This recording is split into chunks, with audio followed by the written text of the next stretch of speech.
guys, for today's video, itong ating recipe sa ngayon. So tulingan siya guys, nilagyan natin ng puso ng saging.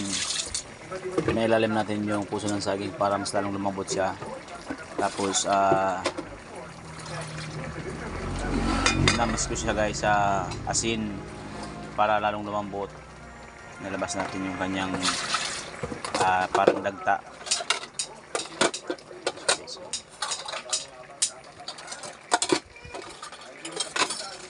Medyo mas malambot to guys sa bangkulis o kaya sa rayado, sabi ng nagtitinda.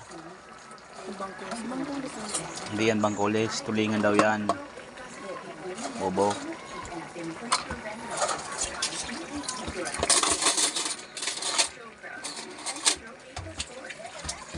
So guys, so naglagay pala natin yung mga pampalasa. Kinumpleto na natin, sibuyas, bawang, luya, paminta, asin, magic, gata. So, maya alas na ilalagay natin suka para very malasa siya.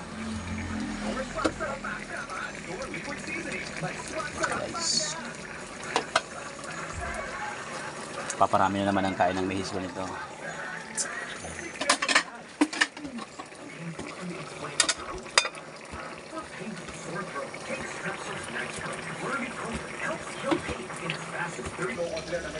Okay, so lagyan natin siya ng suka.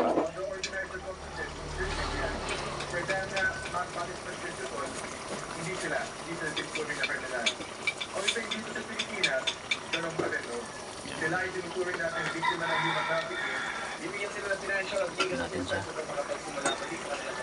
Pinaigting na raw ng pamahalaan ng interpretasyon kung paano patuloy na may nare-recruit ng mga Pilipino ang okay na? Okay na to? Sarap na guys.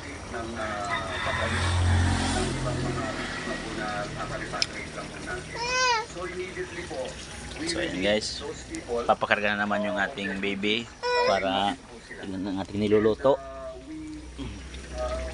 Ayan.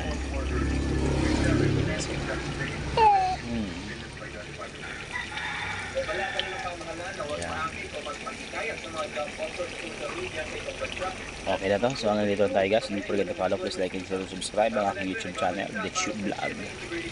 And also to my Facebook page, Dexter Mendoza. Bye. Mainit na balita mula sa Luzon, hatid ng Regional TV. Huli ka po ang pananalisik ng lalaki sa Karinderia sa San Jacinto, Pangasinan.